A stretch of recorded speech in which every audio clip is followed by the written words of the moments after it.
আপনাকে কি করে ভালো না বাসি ইয়া রাসূলুল্লাহ। যখন আপনি আমাকে ভালোবেসেছেন সেই 1400 বছর আগে, যখন আপনি আমাকে মিস করতেন, আশা করতেন যেন আমার সাথে দেখা করতে পারেন, অথচ তখনও আমি জন্মই হইনি। সেদিন সাহাবীরা আপনার চোখে পানি দেখে বলল, ইয়া রাসূলুল্লাহ, আপনি কাঁদছেন কেন?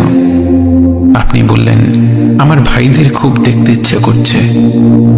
সাহাবীরা বললেন, আমরা কি আপনার ভাই নই ইয়া রাসূলুল্লাহ? আপনি বললেন, না, তোমরা আমার সাহাবী।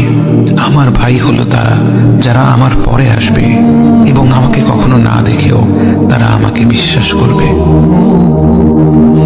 মৃত্যু শয্যায় শুয়ে আপনার অন্তরে এই চিন্তা ছিল যে আমাদের পরিণতি কি হবে। উম্মতি উম্মতি বলতে বলতে আপনি আপনার রবের নিকট ফিরে গিয়েছেন।